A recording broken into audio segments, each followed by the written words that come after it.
By the way, that speaker out there is really, it's a game changer for us. That is a great speaker. We don't get many people that come by, but when they come by, You're gonna be impressed. oh yeah, walking in, hearing a little jazz. I like it. Hey, welcome to the Closing Beat, everybody. Happy Tuesday. How you doing out there? We could spend as much money as we want on lights, apparently, but it is not making this thing look any better. I try really every day. Welcome to our show. We're financial advisors here that we're a little offbeat, so we don't mind sharing that. We're trying not to do the suit and tie thing. You know the drill. Really bothers me with these other advisors out there. Who are you trying to impress? I could buy a suit, right? I don't need to wear a suit. What's the big deal? Nobody seems to mind. I used to get some grief on that softball shirt that I would wear with the 3/4 sleeve. Ooh, man, there would be some comments on that one. The hoodie, not so much, but wow. Yeah, some people really hurt there with that. So welcome. It is Thanksgiving week. The volume is lighter, as we have talked about, is very common. We talked about the performance yesterday. We're going to sort of bounce around here today. I got a lot of good stuff for you, actually. And then we're debating whether we do the show tomorrow, right? Maybe let everybody get out a little bit early and start with their Thanksgiving plans there. So we'll see how that goes. But if you look at the stock market off to the right-hand side of your screen, you can see the Dow was a little higher on the day. The S&P gained basically what it averages on the Tuesday of Thanksgiving week. So it was pretty much right in line there, slight positive day. And it was really uneventful in terms of the intraday performance throughout the day. We did have rates continue their spike or continue to rise. And now, if you look at you could track the actual, or you could bet on the Fed funds rate changing throughout next year. There's a 77% chance of one rate hike before the June meeting in 2022, which is when they would be done tapering. So people are basically saying there's a greater chance of them tapering faster and then raising rates in the June meeting. And for fun, there's a 22% chance of 4 rate hikes in 2022. That's not a lot, but it was 13% just a week ago. So it gives you an idea of what people are starting to say, okay, these rates got to go up at some point. I got it. Let's do it. We'll start with the Dow here today. If you look at the Dow, just a slight gain on the day. We pulled back right on top of support. Technical traders are looking for something to do. They found it in the Dow, and if you look through the Dow, you're going to find banks did well. They're doing better because of the higher rates, and we finally got a little bit more consistency there with the higher rates. Goldman Sachs would be your best performing bank out of the Dow today. JP Morgan, a very, very, very close second, back above the 50-day moving average.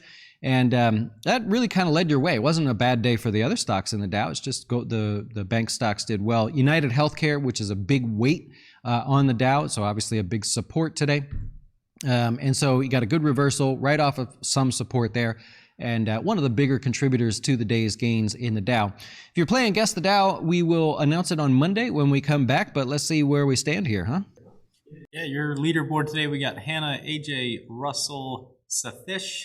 I don't know how to do that one. And John, those are your top 5 for today. I will say Jerry Liu is just one above. He's very close. Where'd everybody go from yesterday? It wasn't that big of a move, huh? We had a lot of guesses, I guess. Yeah, it's actually, see that? It's actually pretty tight in there. Yeah. Wow. Okay, cool. And while we're talking about this, Cody, next Friday? Saturday. Next Saturday, Cody is going to be the best man at a wedding for the first time ever. Ever. And he's got to give the speech, right? So any thoughts, right? You want to leave Cody with some notes there, any tips, advice? We kind of worked out some of the speech a little bit.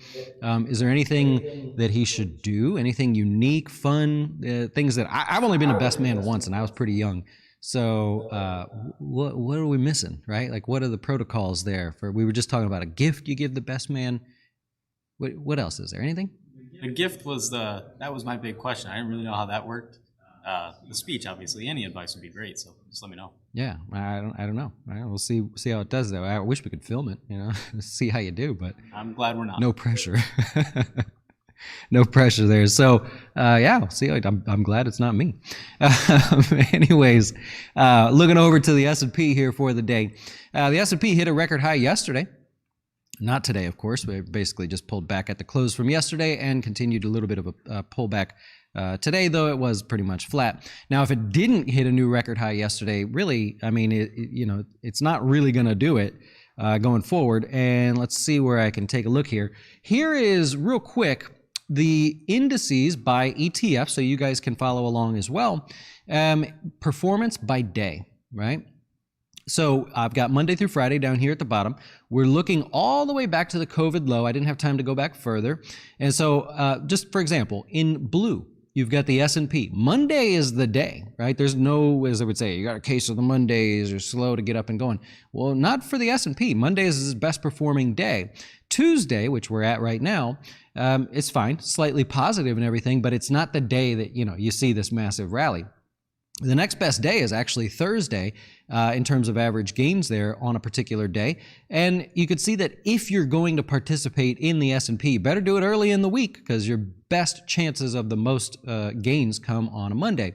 That's actually the same for the Nasdaq, which just outpaces the S&P, and the Russell, which has outpaced all of them in terms of performance there. The Russell's a little bit different story because it is exciting at the beginning of the week and the end of the week, right? All right, we got Monday and Friday there. The rest of the week, the Russell, which if you follow it, you know that pretty much every day has been sort of quiet for the Russell there. So I wanted to point that out, that we go into tomorrow, not only is the Thanksgiving holiday stats moving against you in terms of having a massive gain or massive loss, but the typical performance throughout which would be over a year and 6 months or 7 months or so, has been pretty quiet on Wednesday. So if you're going to be looking to trade, looking to do something exciting, you're likely going to look at the Nasdaq or the QQQs or anything that moves the Qs looking around. Also, if we look a little bit further, just for fun, we did gold, oil, and the US dollar. So gold has all of its exciting, at least since the COVID low, all the exciting moves in gold come on Monday. If you're not participating on Monday, you're likely participating on a quiet day.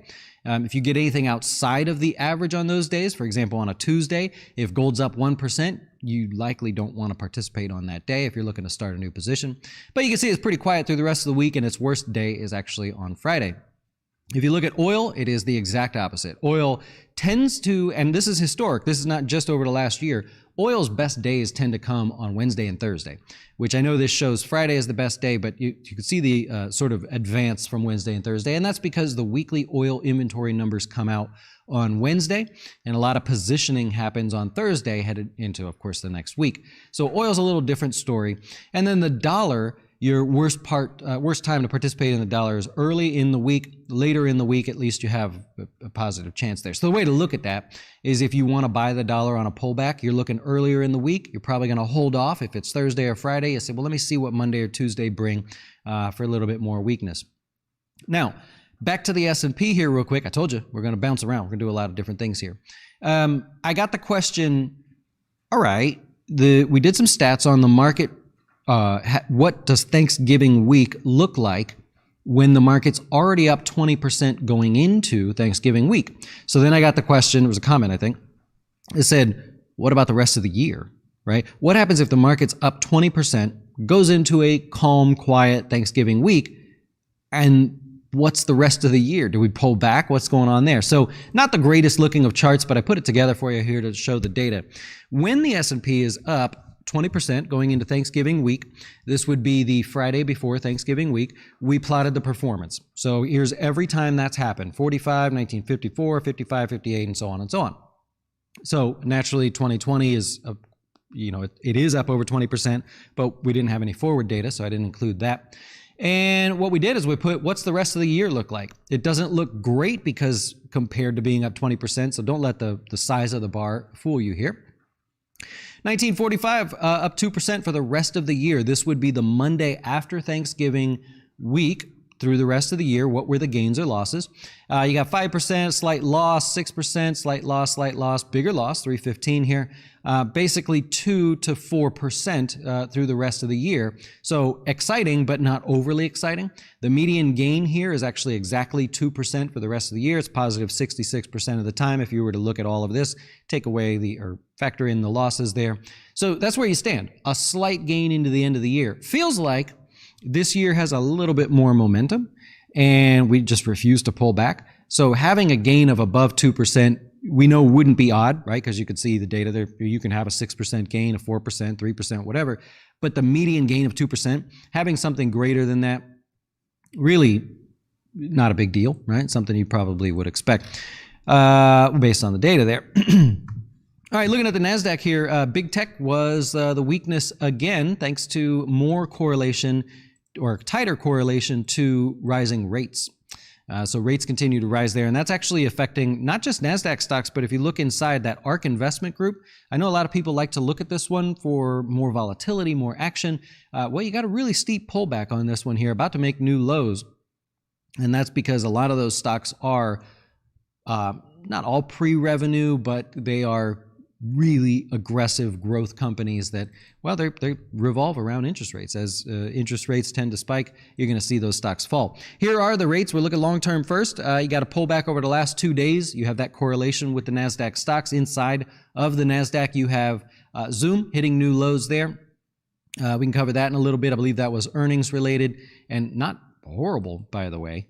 So I'm not complaining there. If you look at Zoom, one of the metrics that we follow is the number of clients that generate over $100,000 in yearly revenues. That was up 10%. Revenues better than expected. The number of companies with greater than 10 employees using the software, it's up 6%. Slight decline in those smaller companies. A little gain here in America. I don't know. It wasn't bad. I didn't look at Zoom as being horribly bad, but we're that time of year. We're looking at the tax loss harvesting that you can do in stocks that are already weak. We talked about that about a week and a half or 2 weeks ago. All right, looking at the Russell. Here's your pullback right on top of support, right on top of the 50-day moving average. I'll mention that today's weakness also spread to small cap growth stocks as well. There's still a wide spread between the S&P and the Nasdaq's performance year to date and the Russell and the Dow. So that spread is widening there. Looking around the markets here, you got financials. Of course, I already talked about those being the better performer thanks to higher rates, especially over the last couple days there. And in the news, you're going to find, hey, crude oil. It's actually a really good day. That Baker Hughes that I put on yesterday was one of the better performers today.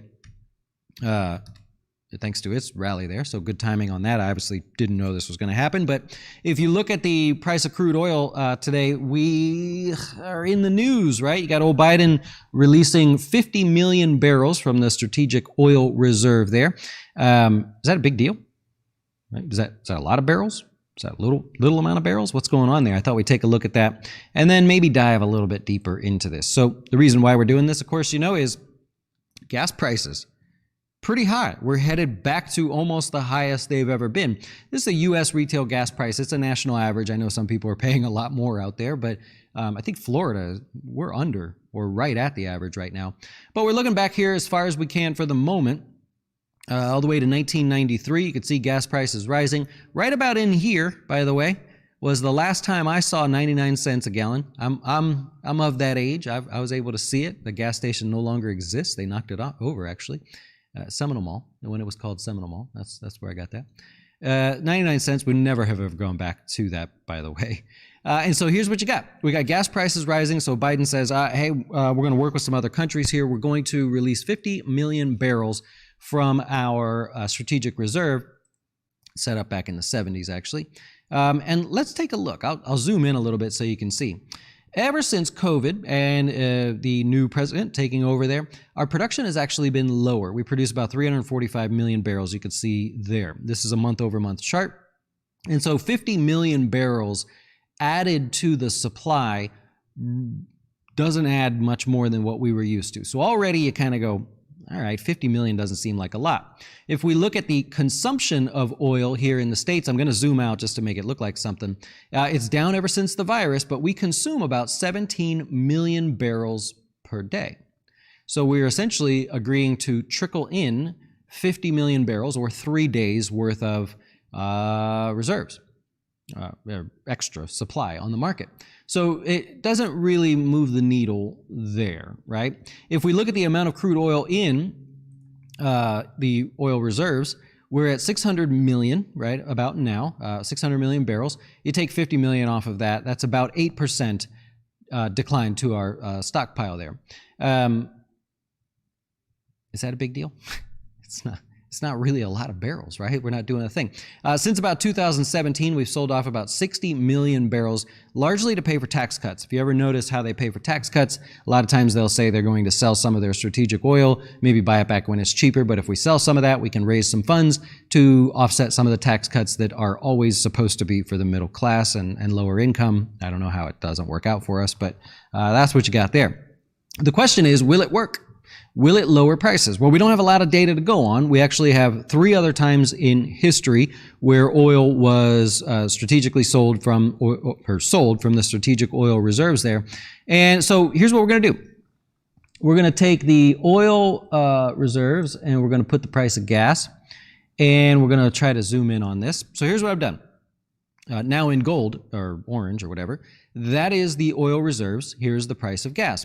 In 2005, you've got right here. There's the actual last time, not the last time, 2011 was the last time. I'll start with 2005. That was Hurricane Katrina, right? So Hurricane Katrina comes along, we release 11 million barrels. Did that help gas prices? No, it didn't really help gas prices until the financial crisis, which was over here, and in which case we already had seen higher gas prices. We had a massive sell-off, of course. But if you look at the point where they released the oil reserves, it is a 1-month return on investment, right? Meaning 1 month gas prices went a tick lower. Not bad, actually. So we'd say from like 285 to 220. So a slight decline in oil price, gas prices. And then basically we trended higher into the financial crisis. So that didn't work. 2011 was the most recent time that we did that. We did 30 million barrels because of the issues in Libya, that whole mess we got to see there, Muammar Gaddafi, I forget his first name. And so we released, 30 million barrels there. It took 3 years for the price of gas to fall. We basically stayed up here, elevated near all-time highs. And 3 years later, as we went into late 2014, we actually saw the decline there. So it's not an immediate fix, right? Right away it was. We got a small decline, but we still stayed elevated, right? So no massive loss in prices there. The one I can't really show is here, 1991. We got the Persian Gulf War. It was a very short war, if you're not familiar with that. And so we released 17 or 18 million barrels, something like that. What's the difference there? I'm going to say 17 million barrels. And I don't have the gas price data. I can tell you it was right here, though, looking at the actual price of gas, about 86 cents. And actually, gas never went down. So we released oil reserves there, and that just kept the price of gas stable. So a lot of us, would look at that and say, well, we don't really expect a massive pullback in prices of oil unless OPEC jumps along as well and says, okay, we'll start producing more oil as well. And they don't have that as a goal there. So as of now, if you're looking for that to lower the price of oil, statistically, it's not something that's going to help much past 1 month. It'd be nice, maybe lower gas prices through Christmas time, but that's what you got. I just thought that'd be fun to look through. All right, let's go to new highs and lows for the day. We got a total of 17 new highs, 6 new lows on the day. We got Dollar Tree. Massive move in Dollar Tree here. So Dollar Tree had earnings come out, better than expected earnings. Stock was down initially on the news, and then we got to digest the earnings report there. Also, there's an activist investor group that's working with Dollar Tree. That's been part of the reason for the recent run up there. Their stake and what they're looking to do digitally with Dollar Tree. You got Hershey's. I just thought it was a cool looking breakout there. We've talked about it a few times. It didn't quite materialize, but now it broke out to new highs. Looking for that one to move to new highs as well. Hershey's does better on higher rates as well. CSX, some of the rails in there as well, benefiting from the log jam in this inventory issue at the ports starting to recover itself. So you see some positioning in that one, as well as Union Pacific, a small little breakout there that made new highs. And then Aflac, I just looked up stocks that were close to hitting new highs to see if there were any new ideas. I thought Aflac looked pretty good, possible breakout, long-term consolidation in the financial space as well, and that's starting to wake up, so maybe something you like there. And then lastly, we got an energy stock, CenterPoint Energy, nice tight consolidation near highs. Thought maybe that'd be something you want to take a look at or put on a watch list if you're interested. That's it. All right, stocks in the news. Robinhood. Or about 3 million people have been hacked. One of our clients included. Their account just disappeared. Right? It transferred out. So yeah, it was that's not good. So Robinhood it basically admits to this. They said we have some issues here. They gave some things that you can do if you do have a Robinhood account or you're one of the ones affected. They're working with law enforcement, but sadly this has happened before. It's going to take a long time to get to the bottom of this one here. So handful of tips and tricks that you can use there if your account has been transferred elsewhere, not according to your wishes. Then you call the new brokerage firm, tell them that that was not you. And of course, they'll ask you to verify yourself, which the hackers would have used your information. So you'll be able to verify yourself. Tell them that was not you and you'd like the account to be restricted. That is the key word to use there. Also, in the dojo, our two-factor authentication is going live. Speaking of security, how about that? Two-factor authentication will be going live today. We'll be able to use the Google Authenticator or the old-fashioned text message if you would like, so we can continue to expand on that. Looking forward to that one. ATVI in the news. Well, again, so they said we're going to form a workplace responsibility committee to help eliminate sexual harassment in our business. It's a good start. I mean, they're going to have to do things like this. The stock was basically flat on the day after a pretty aggressive sell-off the last few days.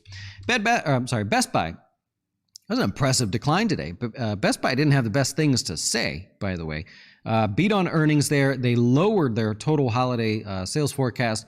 Employee issues, cost issues, shipping issues, the cost of shipping being an issue there. So they got pummeled today. That's 12%. Now, what do you do with this? You can't go back into a stock like this once it's entered its quiet zone. It tried to break out. We just covered this yesterday. It was saying it usually likes to be aggressive more to the upside. It reverses course and goes back into quiet land. You can't chase that, right? You don't look at that and say, oh, cool, I think I'll buy it. Leave that to the day traders. That's all that was playing along in there today was the day traders. But be careful there. Now, because of this today, you saw a lot of other retailers that also had reported earnings or were just in the news as well. They took a hit. So you got Dick's Sporting Goods there. They beat on earnings, raised guidance, beat on revenue. Stock was still lower, largely because of Best Buy and sympathy of that one there. I think Urban Outfitters was the other one. Yeah, Urban Outfitters as well, down about 10%. Their same-store sales were up 14%. That was a miss. And I believe everything else, headline-wise, came in normal. That was a big drop for them. Biggest drop since the COVID low for Urban Outfitters. So a little different story there. And we'll let the stream catch up. I'll take your questions if you have any. And maybe a little Turkey Day money-saving tips. Why has it got to be turkey, right? Cody, you agree with me on that one there? Where do I got to go? Here? There you go. Yeah, no, not even a little. You know why we just cook good food? It's regular food. If turkey's more expensive, then just buy something else. Why's it got to be turkey? Burgers, hot dogs. Yeah. American tradition. Try a little steak, you know? What's the deal there? You save some money on that. Our stores around here have limits on cream cheese and all the fixins and stuff like that. I don't mean to be grumpy about this. I just don't like really any of the food for Thanksgiving. No, me neither. I'm that poor guy that just sits in the corner quietly. I'll snack on candy, but I'm sorry. Just get to the pecan pie or pumpkin pie and let's call it a day. No, not even that. I can't stand that stuff. You don't like pecan pie? Nope. Here, come on. I mean, I guess if I have to eat it, but no, I don't care for any. What's the other pie? Pumpkin pie. No. Apple pie. Oh, apple pie. I like apple pie. Apple pie's very good. Okay, yeah, now we're talking. But man, I just like, why is there a need to overspend on stuff where we're gonna have 6 weeks left of leftovers? You know what I mean? Like, there's your money saving tip. Just pick a different food. You know, I don't mean to be like, you know, try not to be grumpy about it, but anyways, let's see what we can do for questions while you guys roast me for not liking Thanksgiving. Everybody does. I'll take it. It's fine. It's just not my holiday. Ham. I'm happy to join you in some ham, but that's about it. What do we got? Something's wrong with Dustin. Yep. No, that's fine. Let the comments flow, man. There's you see people often they leave comments and they're like, oh, that one kind of hurt.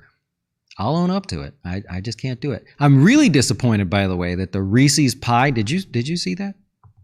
No, I don't know anything about the Reese's pie. Okay, imagine a Reese's big cup or Reese's thing. Now stretch it out to 9 inches and call it a pie. I love it. Come That's on. good. Sold out in like 6 hours. I was so mad they didn't call. I would have totally bought one of those. Yeah, that sounds really good. That's a good Thanksgiving to me, right? I like hanging out with the family and, you know, spending the day talking, catching up and stuff, but yeah, the food is not my thing. Cranberries, I'm not with you on that one. Yeah. Alibaba. Yeah, is that one ever going to come back? Oh my gosh. Right? So you got a good sell-off here in Alibaba. Total fake break of the downtrend there. That's a tough one. Earnings come out. Every Chinese stock was hit on their earnings report there. You got new lows in Alibaba. I just admit defeat in this one. I would say I would be wrong on this one. I would have thought the 150s were a great place to own it. I guess I have to love it in the 130s now. If you liked it up there, you got to love it down here. I don't see any. I don't know why would it recover and this be the low all of a sudden? You know what I mean? We have less than a fraction of 1% in our portfolio of Alibaba, and I've been dying to add more. Thankfully, I've been patient. I've been busy. I've been not, diving into this, but I would love to increase position. We're usually around 2.5% in the portfolio I'm talking about. So we're really, really underweight. I'd like to be up to 2.5% again. I just can't believe that this is the bottom. I have a hard time buying into that, So I don't blame you if you say, got to sit there and hang out for a little bit. Stuffing, that's not my thing either, man. I like bread, but the stuffing is not my thing. Thoughts on Black Friday? I think it'll be busy, right? For a lot of people, that's kind of tradition. In our family, the girls get up like super early and they go do their whole thing. So, I mean, that's fun for them. I wouldn't do it. But I think you're going to see a lot of that, a lot of shopping there. Always chill, calm. Any Black Friday deals on a research site? Yeah, we should have had like stuff, Louis, yeah, bud. This is our next year. That's for sure. We will totally do it next year. Louis is our head of product here. He's been a little busy.